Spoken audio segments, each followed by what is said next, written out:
Hello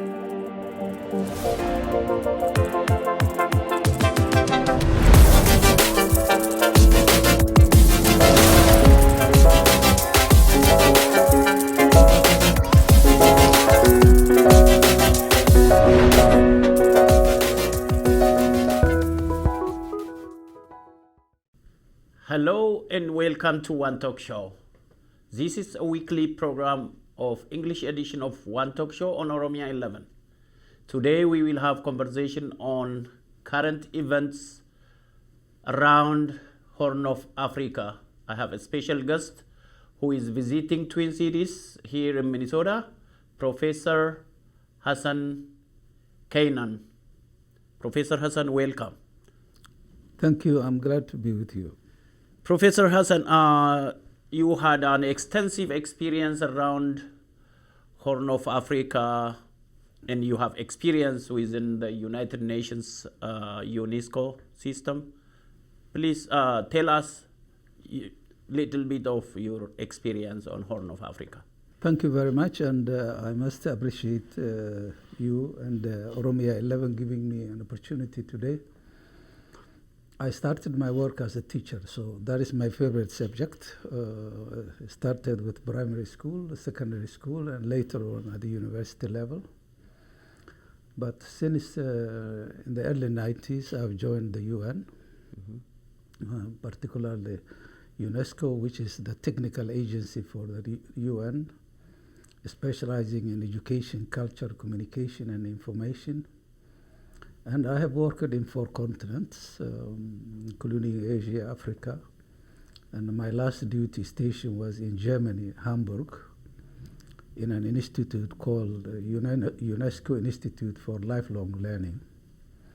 So I retired from then in 2017, mid-2017.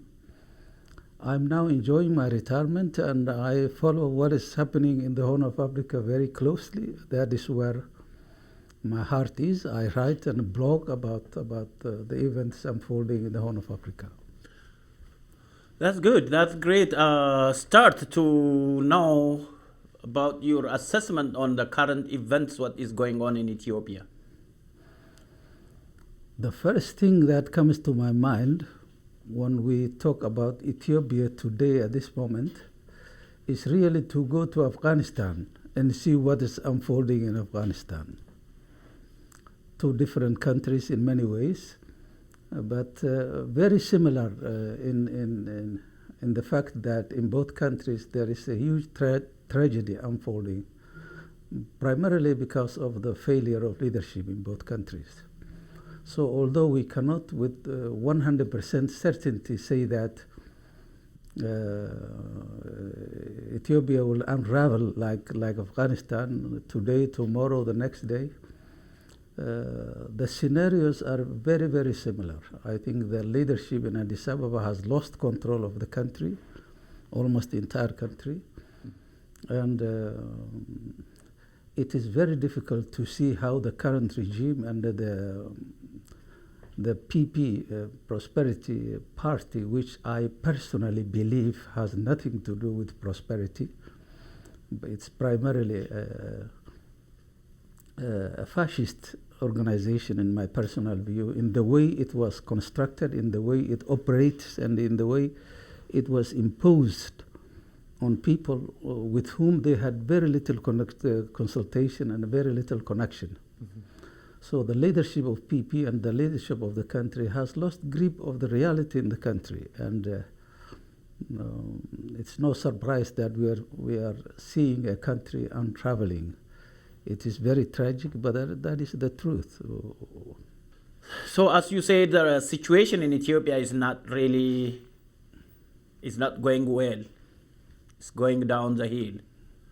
And if state collapse might happen in the near future, as an expert on the Horn of Africa and as an observer, external observer now, because you are retired from active policy making, but you can observe from outside. And what implications do you think it has on regional politics, geopolitics, including IGAD countries, Djibouti, Somalia, Kenya, Ethiopia, and Eritrea, and even Sudan?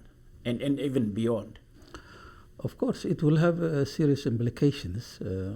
As we know, Ethiopia is a huge country, and it has huge population and a huge economy. But unfortunately, the Ethiopian political class and the powers of the world have really not assessed the politics and society in Ethiopia very well. And for a long time, they have been battling stories that were not really true, stories that were not anchored in reality and field reality in Ethiopia. So what we see today in Ethiopia have been in the making for decades, even maybe a century, starting from the early days of Menelik, when what I call the political fiction imagined by Menelik have been forcefully imposed on societies that had nothing to do with Abyssinia. So primarily Ethiopia's illness, Ethiopia's afflictions started about 130 years ago when the Abyssinian state started expanding southwards and eastwards. What we see is actually the last scene of a drama that has been unfolding for decades. In the way it is unraveling, it is really very tragic, and we have not seen things developing in a very bad way in Ethiopia for many years, and it will have impact on the region and even beyond. How that impact, the form it will take, we still don't know. But when a country, it entirely depends on how the country unravels. If there is a sudden and a catastrophic collapse of the state, violent and precipitous collapse of the state, without orderly transition into another regime, it could have really very serious ramifications demographically, economically, across the region, and also beyond the region, because Ethiopia has also been a huge center of diplomatic and international organization is based there, particularly the African Union. And in my view, the African Union has not really done a very good job. All what we are seeing in Ethiopia today unraveling has taken place on the watch of the African Union, which is the organization that was supposed to work for the interest of Africa and for the interest of Africans. But for many years, for the last 58 years in which it existed, they have turned a blind eye into the tragedies that were unfolding in many parts of Africa, including Ethiopia. We have seen decades after decades, series of protracted conflicts, strife, famine, upheavals, insurgencies have been really the business of Ethiopia, and the African Union has never confronted this reality and never given the Ethiopian political class an opportunity to straighten their way of thinking and their perception of politics in the country. Yeah, thank you. I want to see your say on this, and if you people, I read from different articles, peer-reviewed articles about. Some say Somalia is failed state, and some say no, striving to reestablish itself. And do you think Somalia is failed state? And when you compare Somalia with Ethiopia, the current event, how do you assess? How do you compare and contrast them? Yeah, there are two different countries. When we talk about the state system, as we know it today, the state system, is a construction. It's a political construct that came in the world during the 16th century, and primarily a Western concept. So looking at Somalia from that perspective, that governance structure has collapsed. But the Somalis have managed to avoid a huge catastrophic collapse of society and economy, and in many ways actually the Somali society is doing much better than before. and things are moving in the right direction. But in Ethiopia, it is a country that has been, telling the world that they have 3,000 years of civilization, 3,000 years of statehood. If you look at what Abiy has been saying on Twitter, in the media, saying that we are a country that has 3,000 years civilization behind it. But the way it is now unraveling looks to me like this was actually more of a myth than a practical reality. States that have anchored in history and in practical and sustainable politics do not collapse, suddenly and violently. So in terms of the governance, the collapse of governance structures, there are huge similarities. But I think if Ethiopia unravels in an uncontrolled and violent and precipitous way, the cost will be much heavier, and the consequences will be greater for Ethiopia and also for the region as well. Great. Recently, two major political actors in Ethiopia, the Tigray People's Liberation Front and their military wing, the Tigray Defense Force, and the Oromo Liberation Front's military wing, the Oromo Liberation Army, has reached that agreement to fight together or side by side to bring down the current PP government. And what implications does that have, you think, on current political development in Ethiopia or beyond? If you look at exactly the realities that are unfolding in Ethiopia, this comes across to me and to many people as a well thought about strategic alliance, practical alliance. In politics, politics is defined at the art of compromise. It is the art of knowing what is possible at any particular time and how you gain optimum advantage from a situation with the least cost to your community and to your organizations. So I believe that the alliance that we are hearing between TDF and the Oromo Liberation Army is an alliance that was born out of the realities that is unfolding in Ethiopia, because the PP, anyway, it's not even 2 years old. It was quickly and in a very medieval way put together in December 2019 by Abiy, and has not really coherently worked as a reasonable and inclusive organization. But they have mismanaged the country. They have worked outside the constitutional framework that was operating in the country, and they have created chaos in the country. And it is the responsibility, if you claim you are the leadership of a country, and you are a Nobel Peace Prize winner, and you have a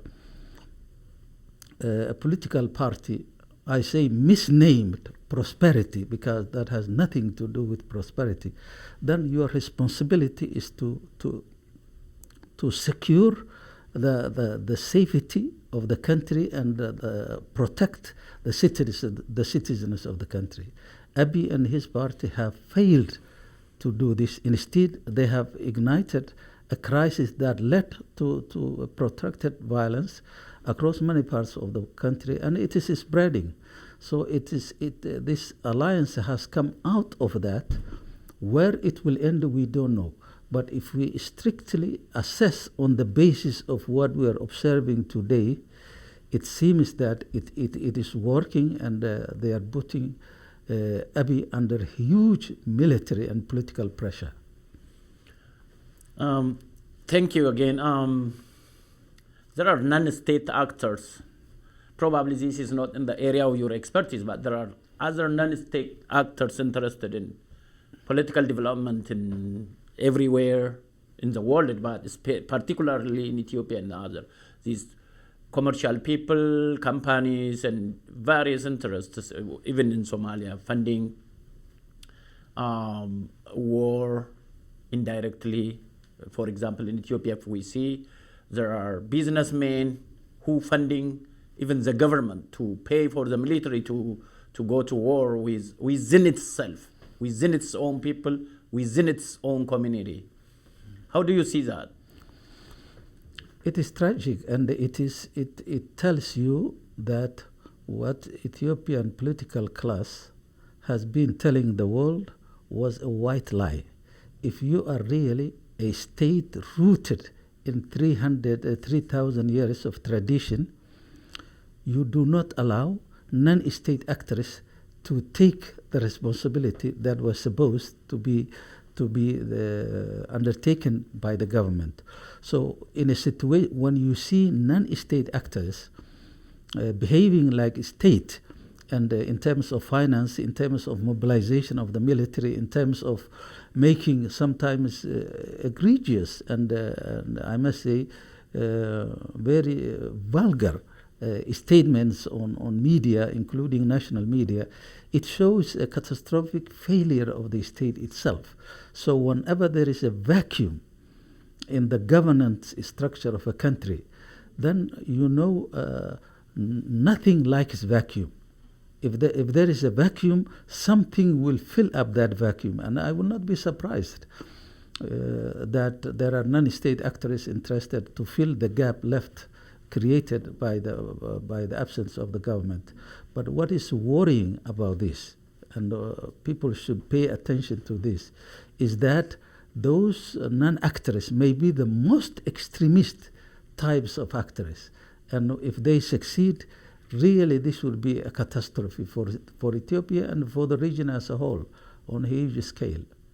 Yeah, to deconstruct the mythology that Ethiopia does have 3,000 years of history means I think it doesn't belong or it doesn't apply to the current state of Ethiopia, because there is a mythology that Queen of Sheba went to Israel or to Middle East to get pregnant and came back and gave birth to the first king.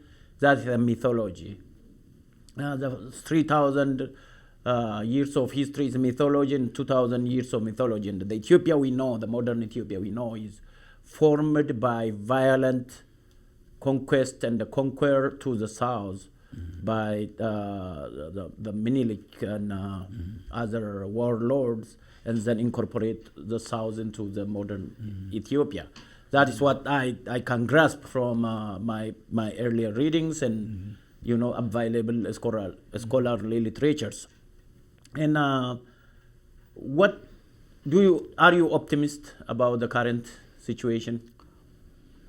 I am generally an optimistic person, and as long as there is hope in the human condition, you have to be optimistic. Life without hope and without optimism is really a life that is very gloomy and bleak. But if you objectively assess the way how things are unfolding in Ethiopia, it is very difficult to remain optimistic. Let me put it this way: to remain optimistic. You can be optimistic, but to remain optimistic for a long time.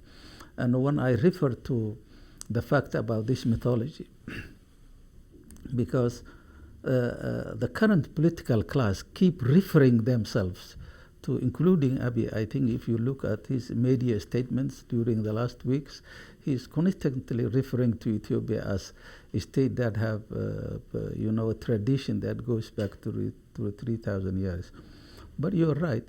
In Ethiopia we have seen mythology, messianic zeal, religious fervor, ideological hubris. This has been the making of Ethiopia. If you look at the leaders of Ethiopia during the last 80 to 100 years, you see how different they are in every respect. You have an imperial leader who believes that he is from, in terms of, he's from a noble pedigree, and he has been empowered by God. And we have a Marxist who believed in the ideology, secular ideology of Marxism and Leninism. We have the EBRDF, and which has an amalgam of many different things. And now we have Abiy, who tries to combine religion, messianism, superstition, and sometimes many other things that are very difficult to explain rationally. But all of them, if you look at them, they have one thing in common. They have a deep belief in what is called Ethiopian unity. That has never existed in history. It has no historical basis in reality or in facts. So this is the tragedy. You know, if the political class in Ethiopia have failed to either make sense of what Menelik and others have left them, or to construct a new future for the wide variety of nations and nationalities that live within that huge border of Ethiopia. And if they have failed for 130 years now, I think what they should do is to declare, if we borrow from the terminology of business, we should say that they must file bankruptcy and leave the scene, because they have been constantly heading a business in which they have been losing and losing badly for decades. Thank you. Beyond this, one of the older organization fighting for the self-determination of the Ogadenans is Ogaden Liberation Front. And currently I don't hear many things, or it's not visible on current political event going around. And do you think it can join these two groups? It's a major development now coming up to shape the current political situation in Ethiopia? I do not know personally. I am not a member of ONLF, and I think it is better to direct that question to members of the organization. They know.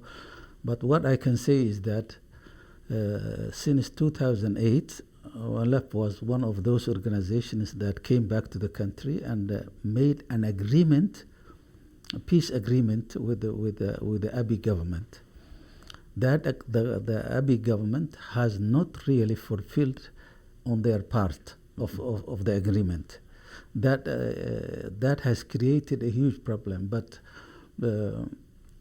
ONLF, based on what I have been reading from the statement, it was the only organization, actually, together with, I must say, OLF, that were trying to adopt a reasonable position within the chaos that is unfolding in Ethiopia, to make sure that the people should work, different organizations should work within the constitutional framework of the country in an inclusive way that makes people have hope that they have a stake in what is going on in the country.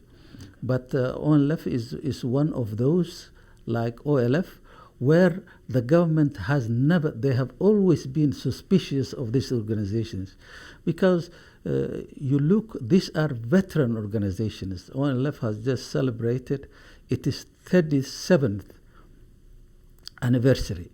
37 years is not a small time.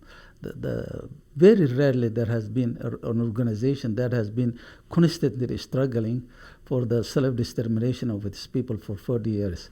The same with OLF. These are the people who should be in the forefront of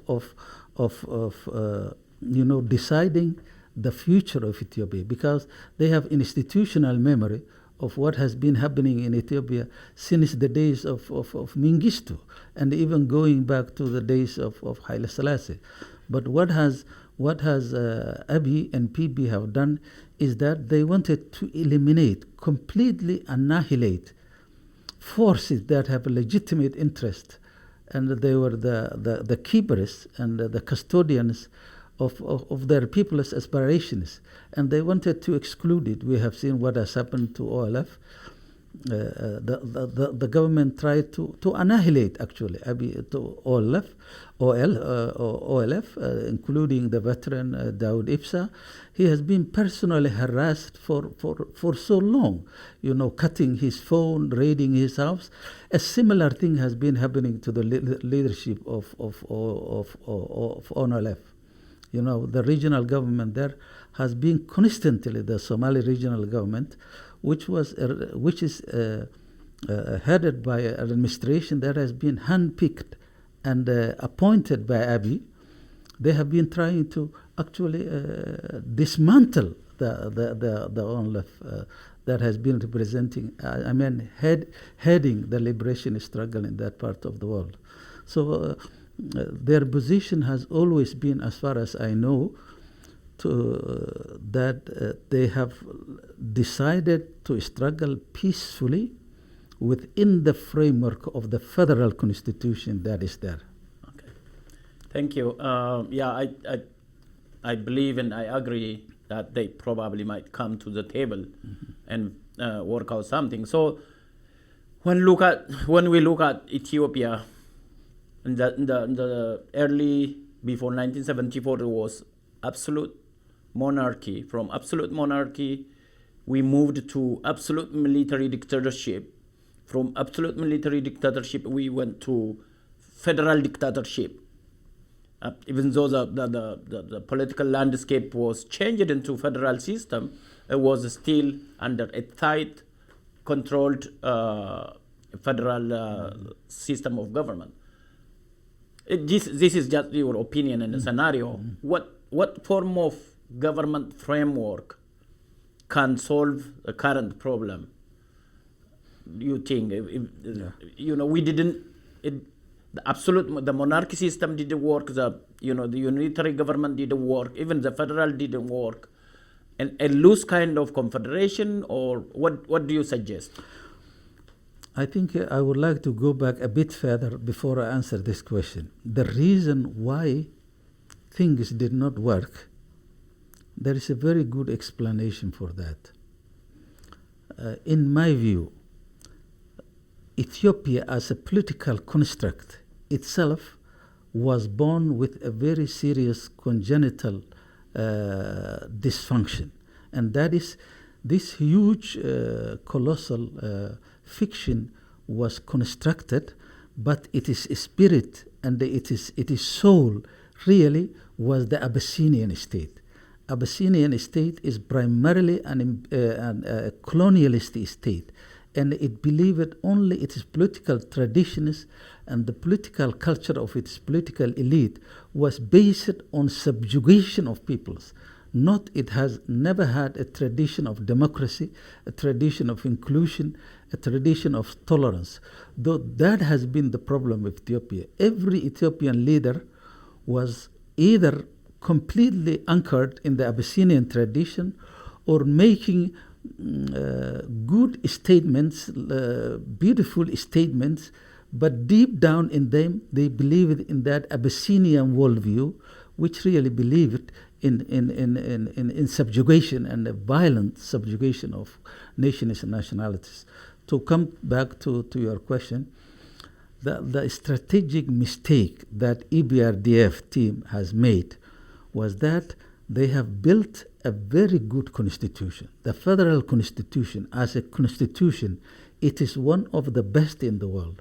I have seen studies done by lawyers, well-distinguished lawyers, about this constitution. I mean, by the book, the way it appears on book, in its words, it is one of the best constitutions.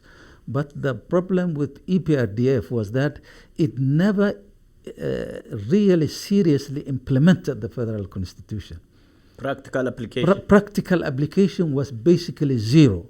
And that is one of the reasons why really Ethiopia is facing what is facing today. In my view, any effort, any project, either started by America or Western world or inside Ethiopia or led by the TDF-OLA alliance, must start with the current constitutional framework as a federation, federal constitution. That should be the beginning. That should be the framework in which a new Ethiopia could be built on which. After that, when that space is created, where everyone, every nationality, every community has a stake, then they can see how, what kind of political edifice will be most suitable for Ethiopia. In my view, the current federal constitution, if it is implied and not some smart political class trying to capture the state and put the constitution aside and use their Abyssinian tradition to subjugate people, that does not work. It should not work anymore. But if it is sincerely taken in and implemented, that can be a good beginning. But based on what I know, that itself might not be enough for Ethiopia. I will not be surprised if some of the nation's nationalities decide to leave Ethiopia altogether, form their own independent states, or ask for a more, radical political framework, including a confederation. But how, in the end, that will come out, I cannot predict personally. Okay. So, different from Ethiopia. Mm-hmm. There is a silent troublemaker at northern side of Ethiopia. Mm-hmm. Isaias Afwerki, how do you see that? When we were growing up, we grew up with Eritrean struggle, liberation struggle. It was one of the earliest struggles that really started as a genuine liberation struggle and fought for 30 years. By the way, that was not the only struggle. Ogaden struggle has been going on the same, many years, if not even older than that. But really lately, especially after the country has become independent, Eritrea leadership has lost a lot of opportunity to really develop their own people and their own region.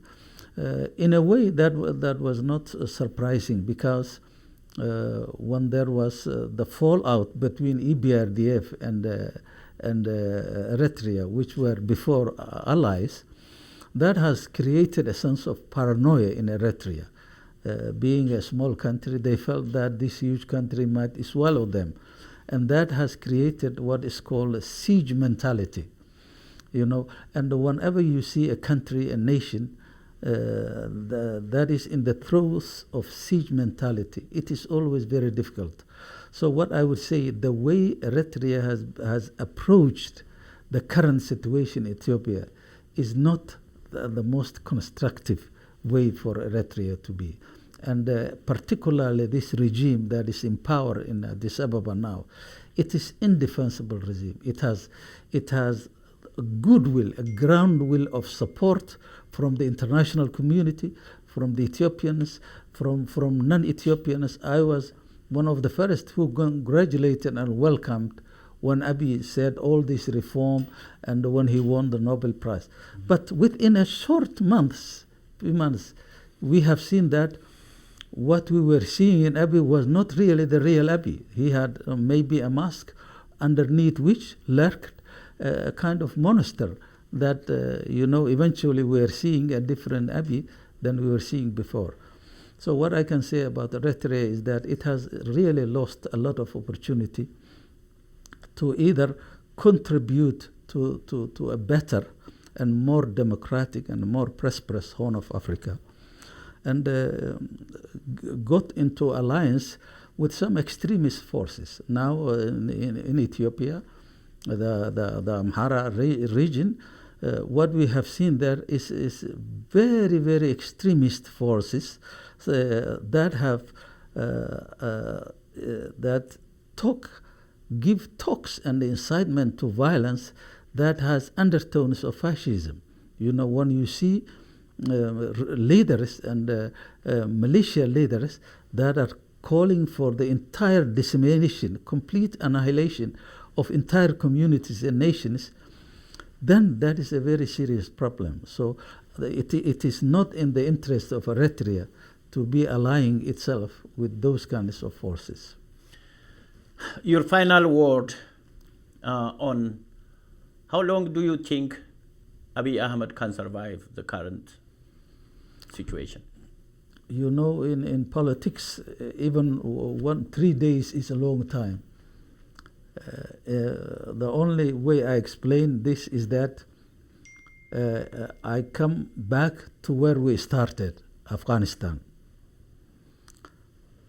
10 days ago, the intelligence, the US government was saying that it will take 30 to 90 days for Kabul to fall.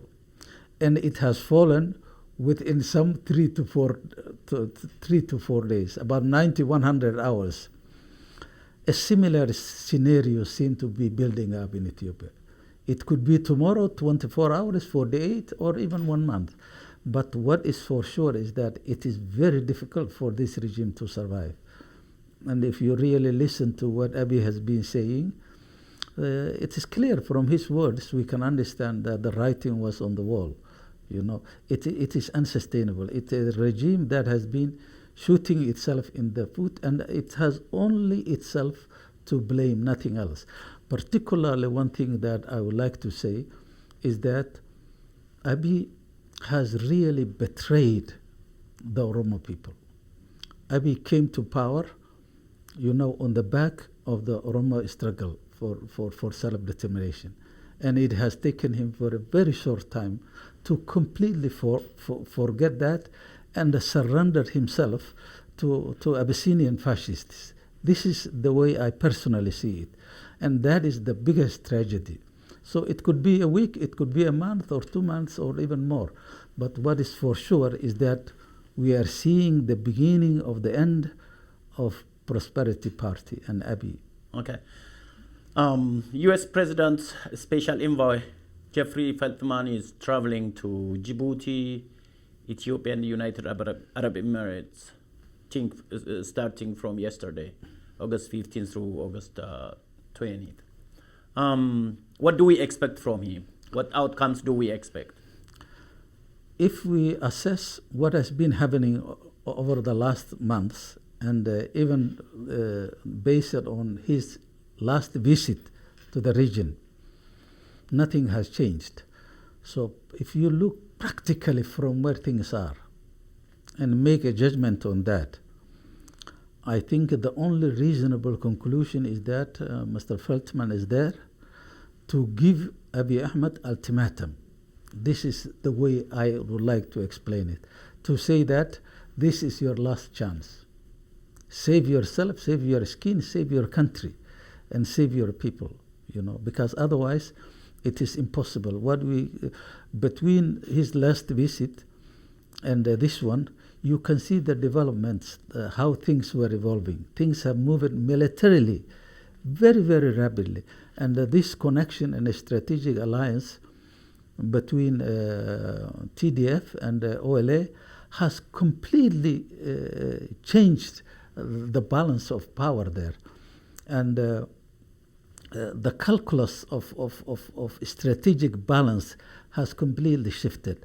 And one other thing that I would like to mention is that it is really very hard to believe what the Ethiopian government and people were saying and the realities that are unfolding. In the military history and the analysis of military, it is unimaginable to see entire divisions, a country's entire divisions, being routed within a short period of time. So then you ask yourself, was there a military? Was there a national defense force to begin with? So the only way I can see, the only conclusion that can come out of the envoy's trip is to give him frank and absolute frank and clear statement about the position of U.S. saying that there is no time is up for you. Actually, I thought they give him ultimatum. They say this, the Secretary of State addressed this about ethnic cleansing in Tigray and say this must stop. It didn't stop, and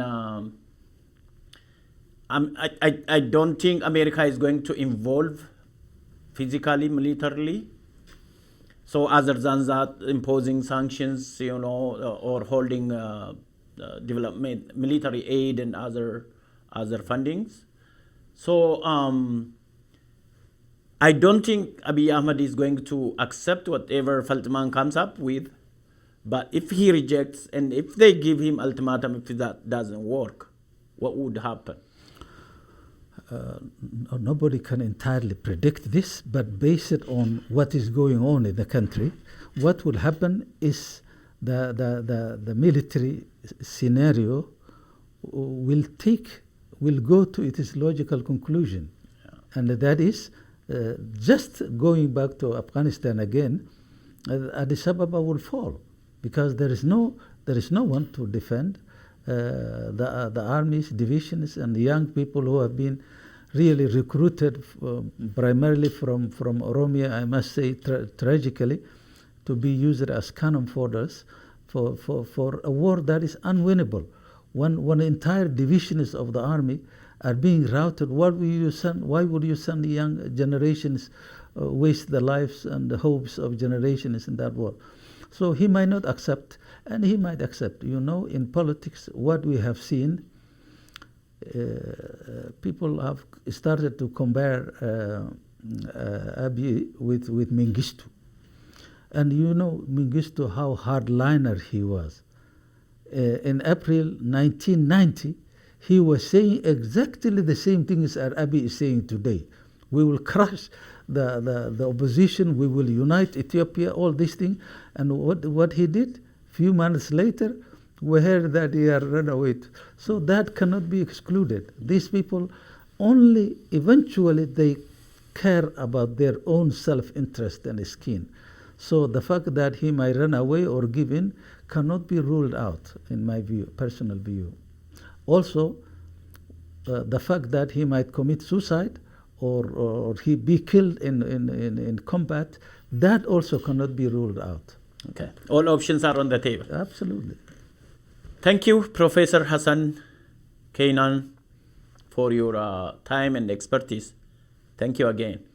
Thank you very much. It was very nice to come to OROMIA11. I'm quite impressed with your studio and your equipment, and I wish you good luck. This is the end of our today's episode, and until next time, goodbye.